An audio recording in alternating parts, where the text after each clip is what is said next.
Всем привет! Сегодня на видеообзоре интересная камера видеонаблюдения от производителя Enki. Китайский производитель камер, не только камер, систем видеонаблюдения. Также выбрать камеру, какую хотите, связаться с продавцом.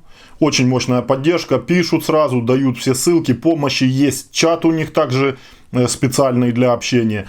Там же вы можете посмотреть все отзывы, и плохие отзывы, и хорошие, все есть, ничего не удаляется, все в реальности, что люди пишут о камерах, все там и остается. Перед этим я ознакомливался специально и все это читал. Также ссылка есть на скачку обновления. Данная камера уже, по идее, после обновления должна поддерживать функцию определения силуэта человека и функцию определения автомобилей. Людей писать по людям и по автомобилю. Давайте посмотрим, что это за вариант камеры. Наклейка идет, инструкция. Давайте посмотрим, есть ли русский язык. Я думаю, что нету. Ну, толстая такая инструкция, обширная. Камера, я вам скажу, что непростая, с очень глубокими настройками.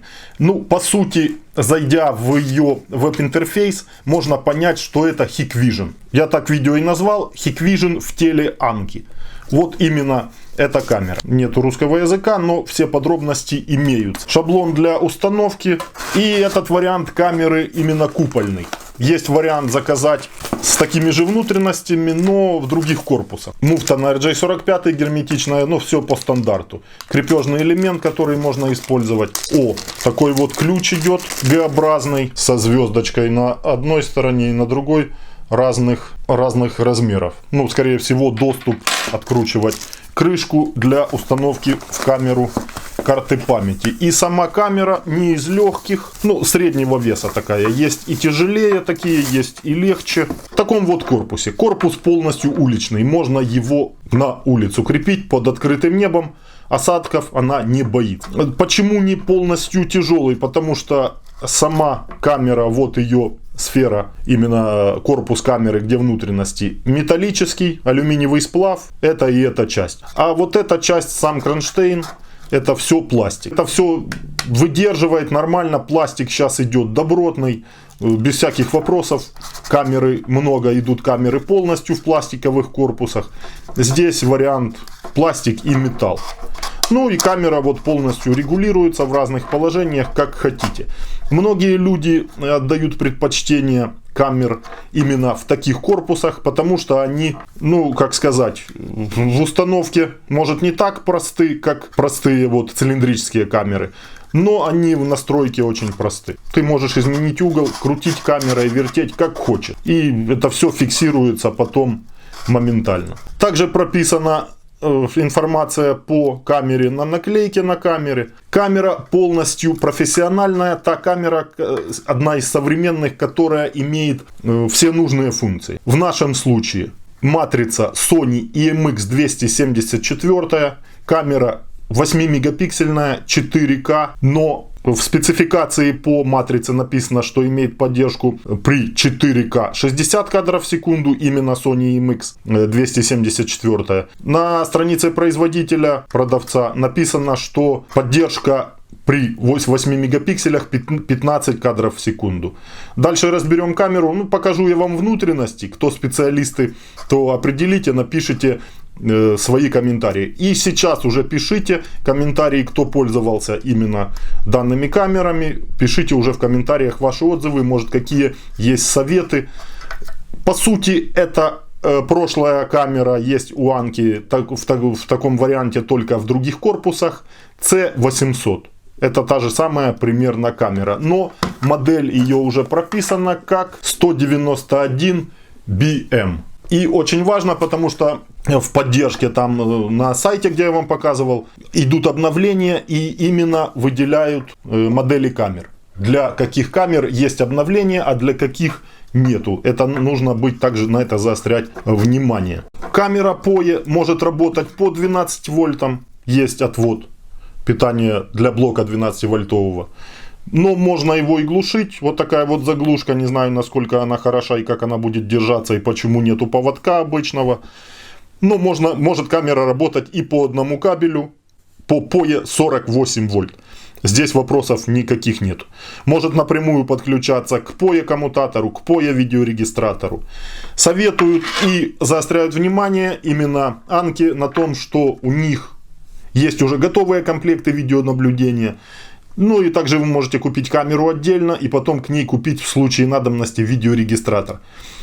Почему? Ну потому что с видеорегистратором, с родным с Anki, данная камера работать будет в полной мере. Также и видеорегистратор Anki с камерами Anki будет работать в полной мере. Поэтому, кто собирается на будущее, например, понравилась вам эта камера, то нужно рассчитывать на то, что если вы будете расширять систему видеонаблюдения, нужно будет приобретать видеорегистратор именно Anki. Но еще есть один плюс. Он OnVIF протокол совместимости оборудования разных производителей. И данная камера будет смело и нормально работать с видеорегистраторами других производителей. Как 100% я думаю, что будет она работать отлично с видеорегистраторами Hikvision, потому что она имеет хиковский протокол. Но это по сути близнец камеры Hikvision. Dahua также, я думаю, по OnVIF будет работать нормально. У меня видеорегистратор XMI, подключим камеру.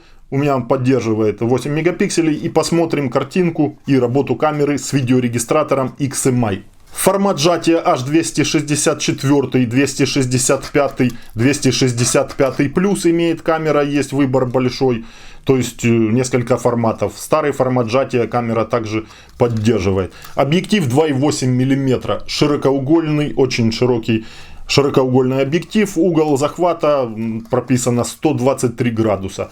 Слот под карту памяти, поддержка карт памяти до 256 гигабайт. То есть рассчитана камера на то, что у нее хорошее разрешение. Ну и плюс уже объем карты памяти они увеличили. Это все металл, вот как... Нет, крышка, кстати, пластик. Тут металл, а крышка, видно, цветом она отличается, пластиковая. Кстати, камера также имеет, в моем случае, микрофон. Также даже имеется болт под заземление. В инструкции написано, что выемку совмещаем с меткой и какой-нибудь монеткой. Сказали, что нужно это дело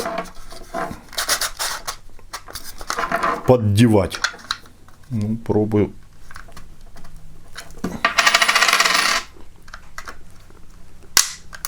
Угу. Поддели и проворачиваем. Кронштейн отходит. Верхняя часть, та, которая крепится у нас на потолок, тут вопросов нету. Ну и сборка в обратной последовательности. Ну и сама камера. Пластик остается и получаем металлический такой глаз. Из двух частей на 3 винтах держится крышка. Металл, как видите, алюминиевый сплав. Терможвачка идет от радиатора, передается на корпус тепло. Это очень классно. Здесь все залито, как видите, очень сборка такая, ну, качественная. Разъем, все на разъемах. Сразу разъем можно один отключать и полностью дальше разбирать камеру.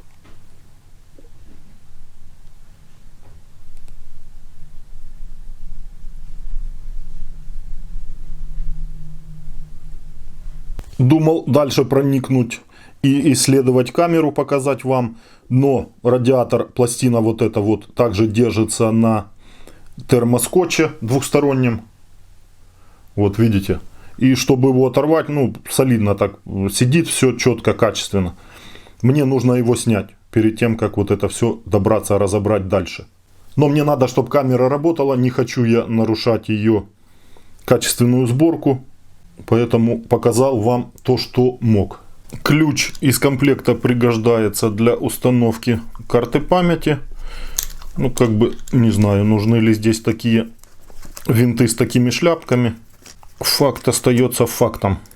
Крышка пластиковая, без поводка. Поводок могли бы, конечно, оставить, потому что на высоте, например, удобнее было, чтобы крышка висела на поводке. И здесь кнопка сброса к заводским установкам. Хорошо, что есть, очень классно.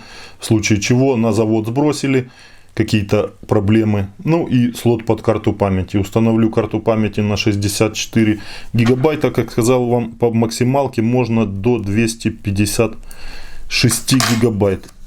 И здесь по-другому не поставить крышку. По вашим просьбам создал группу чат в Телеграме для общения и помощи по теме видеонаблюдения. Переходите, присоединяйтесь. Очень классно, что на корпусе есть отметка, где вверх, потому что они во всех камерах есть. И тут вы уже ориентируетесь при установке камеры, при настройке ее, где у вас вверх, если вы не видите картинку. Очень классно. Обычное подключение IP камеры. Тут или по POE, или по 12 вольтам, как хотите.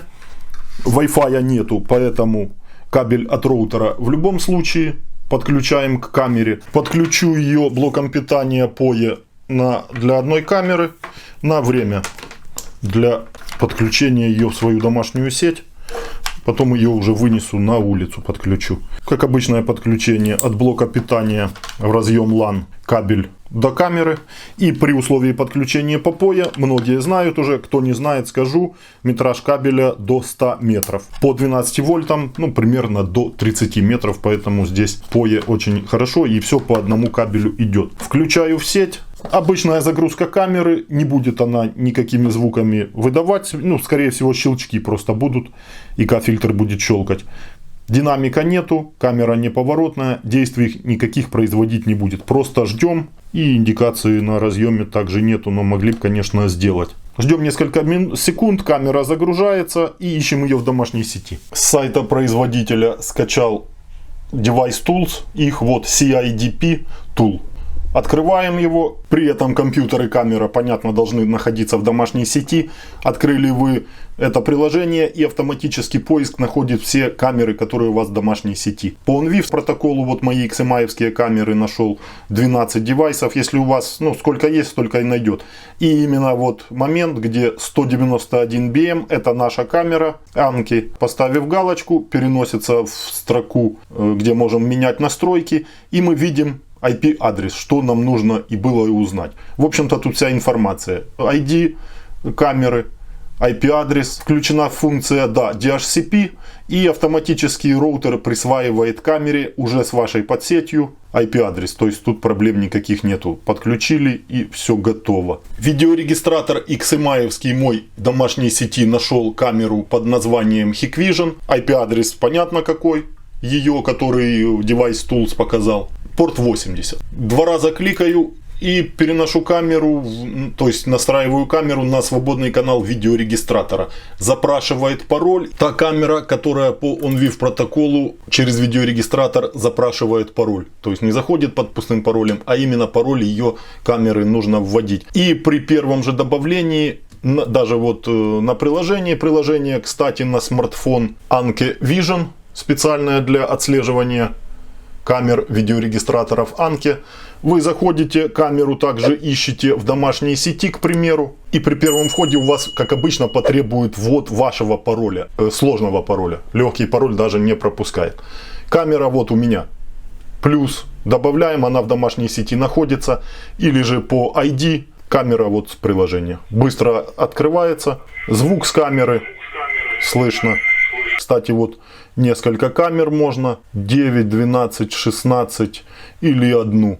А качество переключать, некоторые моменты, писать запись, делать фото. Функционал, который не поддерживает данная камера, есть также в этом приложении. Приложение общее для разных камер Anki. Так, что здесь у нас настройки.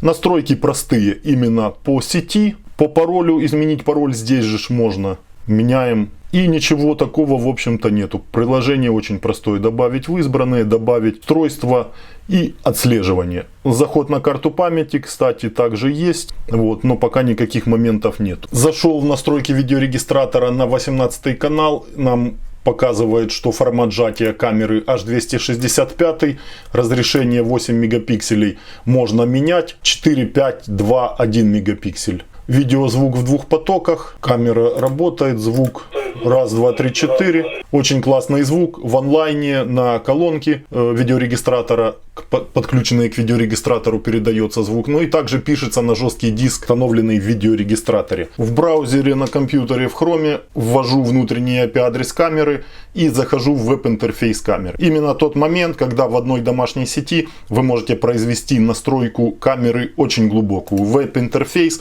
именно все настройки камеры. Логин админ и пароль, который вы присвоили камере. Жму вход и попадаю на страницу просмотра. Управление, если у вас будет поворотная камера, будет управление, то есть предустановки можно ставить, все моменты, именно общий веб-интерфейс камер Anki. Что мы здесь можем? Загрузка плагина, если вдруг нужно. Но у меня картинка выводится, все нормально. Раз, два, три, четыре со звуком. Раз, два, три, четыре. Звук есть. Ну, если он нужен вам в домашней сети, также можно это делать. Писать на компьютер в домашней сети, если включите, делать фото. Что интересно, вот настройки, очень глубокие настройки камеры. Настройки системы, здесь серийный номер, все моменты, вся информация по камере, версия прошивки, обслуживание, безопасность. По сети настройки также все здесь. Можете DHCP включить, можете IP-адрес присвоить. В дополнительных настройках настройка FTP, email, платформы доступа, можно настроить свой сервер. Камера будет писать на ваш домашний сервер. Все это можно сделать с этой камерой. По видео, аудио, видео разрешения, какие есть, я вам уже показывал на видеорегистраторе. Тип видео, поток видео, видео и аудио. Основной поток, вторичный поток, все можно настраивать. Качество ставить, частота кадров 12,5 стоит при 8 мегапикселях, именно с веб-интерфейса. Кодирование H265, 265 с плюсом есть, можно его включить, выключить, если он нужен. И смотрите, что очень интересно, максимальный битрейт можно ставить 16 с лишним мегабит в секунду. Это очень классно, камера мощная по человеку и по автомобилю. Ну, можно сохранить, включить, успешно сохранено, есть подтверждение. В разделе хранения параметры расписания можно ставить по расписанию и что хотите, записи или же непрерывный. Включаю запись. И управление хранением, можем видеть информацию по карте памяти. Емкость ставил на 64, определилась как 58-24 гигабайта. И здесь будет уже информация по свободному месту, по максимальному занятому, максимальная емкость. Также выделив карту памяти, есть вариант ее отформатировать именно вот с веб-интерфейса камеры. Ну и также есть возможность включить облачное хранилище. Очень классная картинка с камеры, ну в общем-то, что и следовало ожидать. Супер. По качеству объектив стоит хороший, цветопередача на высшем уровне. Один момент можете заметить, движущиеся предметы немного неплавно двигаются. Ну, это вот заслуга того, что высокое разрешение, а FPS всего 12 там, или 15. Кому нужна более плавнее картинка, более плавная, то нужно уменьшать разрешение, ставить там 5 мегапикселей. И тогда увеличится кадры в секунду, не будет картинка более плавная. Вот автомобиль поехал, так видите вы. Но это если присматриваться и кому это важно. Вообще, в общем, для видеонаблюдения, для общего плана, для видеонаблюдения, вот, например, за уличной обстановкой, может где-то там какие-то склады. То есть не везде нужна плавная картинка, но там, где нужно хорошее разрешение, когда вы статический предмет, например, остановите и захотите его при дальнейшем разбирательстве приблизить, то такой вариант с высоким разрешением, но с малым фреймрейтом подойдет. Кому нужна более плавная картинка именно для видеозаписи последующей кому-нибудь передать, чтобы картинка была плавная, то можно уменьшить разрешение, вариант есть, и увеличить кадры в секунду. Так картинка смотришь, еще и погода хорошая. Очень классная картинка. Понятно, что идеальный вариант работы этой камеры это с ее видеорегистратором Anki. Там вы сможете и включать по людям, отдельно по машинам, или вместе включать. И также он будет писать, как зададите, по людям, по машинам. И все установки можно делать с видеорегистратора на камеру. Здесь, возможность что поменять. Настройки цветности можно зайти общие, поменять именно дневной, ночной нельзя режим поменять. Тот вариант, кому нужна камера широкоугольная, посмотрите, угол супер широкий. При этом закруглений по краям нету рыбьего глаза. То есть стоит 2,8 мм качественный объектив. Угол довольно-таки широкий. Кому нужна камера именно для захвата территории широко, но с малой высоты. Именно эта камера с 2,8 мм объективом вам подойдет. Помещение, магазин, кассовая зона, гараж, СТО. Поставили ее в углу, и она у вас захватывает, все захватывает. Везде видит. Общий план супер. Звук. Ой-ой-ой, здесь ветер сегодня сильный. Микрофон очень чувствительный. Именно по микрофону вообще вопросов нету. Зайти, послушать что-то, посмотреть. Вот увидели вы, чем вам люди ваши чем там занимаются. Конфликт какой-то в магазине. Зашли, видите и включили. И плюс это все пишется на жесткий диск, на сервер, который вы направили. Очень четкая, хорошая картинка. Вот человек идет, и можно его четко различить. По приложению есть некоторые настройки, можно более глубоко зайти, но лучше все это делать с веб-интерфейса. Там все русифицировано. Приложение очень классно наблюдать. Переворачиваем картинку, активируем звук, добавляем громкость. Очень классно все слышно и очень качественный просмотр. При этом можно зумировать картинку таким образом, смотрите, при таком цифровом зуме, насколько сохраняется качество. Качество сохраняется очень хорошо. То есть вы поставили смартфон свой, на работе где-нибудь находитесь, камера в другом месте, где у вас ведется видеонаблюдение. Вы зашли, просмотрели обстановку, прослушали, что происходит. Даже можно номера автомобилей рассмотреть. Наверное, с расстояния 10-15 метров можно. Но опять же, картинка не плавная. В такой конфигурации разрешение и кадров в секунду. При таком просмотре есть лупа, которой мы также зумируем картинку. Зумируем, протаскиваем. 8-кратный зум есть отметка. Такой по максимуму 8-кратный цифровой зум. Удобно так. Можно так просматривать. На максималке, конечно, предмет-то вы можете, но уже различить мелочи уже невозможно. Но это далеко. Отдельный огромный плюс — это, конечно, поддержка. Смотрите, я на сайте. Включите обнаружение людей и транспортных средств камерами C800, узнать как. Больше. Кликаю, открывается сразу, направляетесь вы на эту страницу. Расписано, что, куда, какая модель камеры, где что скачать, ссылки. И дальше, после того, как вы установили обновление, вам показывают, где что включить именно конкретно. Целенаправленно вас направляют. Поддержка просто супер. И даже если камера работает с видеорегистратором от Enki, где в видеорегистраторе и что нужно включать. За день камера показала себя с хорошей стороны. Идеальная картинка днем. Менять можно разрешение. Угол от этого меняется тоже. 4 мегапикселя, 5 мегапикселей. Ставите, угол становится уже, не такой широкий. И соответственно разрешение меньше.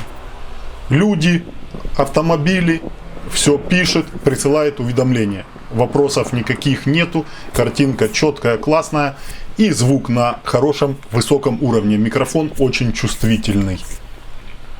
Ночная картинка с камеры. Нормальная картинка, наверное, на свою стоимость. Но опять же, не идеальная.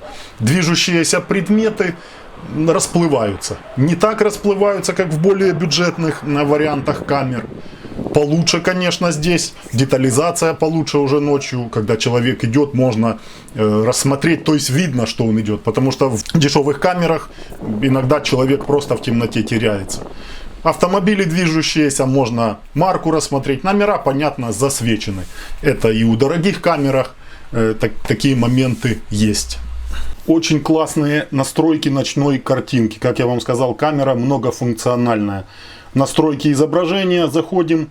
И настройка изображения. Яркость здесь понятна, контрастность, все это выставляете по вашей ситуации. Настройка экспозиции, переключение день-ночь. Понятно, можете ставить день-ночь в автомате. Переключение по расписанию можно ставить. Например, если у вас до 12 ночи улица освещена хорошо, камера видит в цвете ночью, то есть при этом освещении, то вы ставите, например, переход в черно-белый режим после 12 ночи. Или же в автомате. Сейчас у меня стоит в автомате. Поставить, если день при такой ситуации. Кстати, смотрите, что мне нравится в этой камере. Моментально она меняет настройки, то есть не требуется перезагрузка. Как недавно камеру я вам показывал. Перезагружалась она после каждого смены настроек. Ну и посмотрите, камера плохо, вот человек с фонариком идет, плохо видит без дополнительной освещенности, то есть слепая, можно сказать. Матрица и объектив, ну, не сильно светочувствительные установлены в этой камере. Ну, в общем-то, и не заявлено, что она в цвете хорошо видит ночью. Какое-то дополнительное освещение будет, какие-то прожекторы, фонари уличные, то можно пробовать в цвете ее оставлять. Интеллектуальная подсветка, очень даже классно. Когда я ее включаю, видите, камера уходит немного, то есть яркость ИК подсветки уменьшается. Это говорит о том, что при включении этой функции человек, если близко подходит к камере, она будет регулировать яркость светодиодов, чтобы его лицо не было засвечено. С автомобилем можно попробовать, но мне кажется, все равно при включенных ИК светодиодах номера будут отсвечивать. То есть есть возможность интеллектуальной такой функции включить. Не нужна она вам, включили, лупят ИК светодиоды на полную, независимо, подошел человек, там идет, не будет регулироваться автоматически яркость. Режим дополнительного, какие-то еще есть моменты. Управление яркостью, вот, управление яркостью ИК светодиодов, авто или вручную. Ставим вручную и регулируем яркость. И это реально работает, и работает сразу, без всякой перезагрузки, без всякого там момента. Выключил, сейчас я их полностью, 0. ИК светодиоды не светят. Камера в черно-белом режиме, полная темнота. Вот едет автомобиль, только освещает. ИК светодиоды не светят. То есть вы можете регулировать яркость или же выключать их полностью, если поставите вручную. Также очень классно, переключаю назад в автомат. Настройка подсветки. Зона BLC, VDR, подавление засветки, все это также оно работает. Можно включать, пробовать от вашего места установки уже камеры. Баланс белого. Также предустановки есть различные, и также они работают. Пробуйте. Ну вот идет человек, не знаю, видно на видео или нет. Ну, отсвечивается, то есть одежда как обычно отсвечивается, то есть, ну как бы, но человек не расплывается. И здесь качество совсем плохое для настройки. Улучшение изображения. Цифровое шумоподавление есть, если выключить, будет картинка шуметь. Нормальный или эксперт можно регулировать самому. Уровень шума также можно вот регулировать, также это работает. Шумов много, кажется, вам добавили, убавили, все моменты работают. Регулировка видео. Зеркальный, понятно, и стандарты переключать. В общем-то, все понятно, просто, и главное, что сразу ты выбрал и видишь результат. Сразу камера адаптируется под твои настройки. Также есть моменты по сценам, предустановки. Нормальный задний свет, передний свет, низкое освещение, изменить один, изменить два, сами можете поставить. То есть уже готовые предустановки именно по картинке с задействованием ИК светодиодов. Можете менять, пробовать, заходить, там уменьшается яркость светодиодов, различные моменты. И есть переключение параметров изображения. Все эти предустановки можно по дате, по времени задавать по расписанию.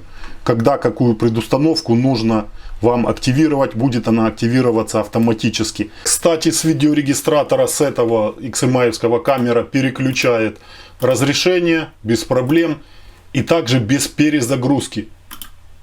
Тоже очень классно. Вот, давайте 4 мегапикселя и кадры в секунду, 25. Окей. Небольшая совсем задержка, без перезагрузки. Камера перешла, и вы видите угол, как изменился.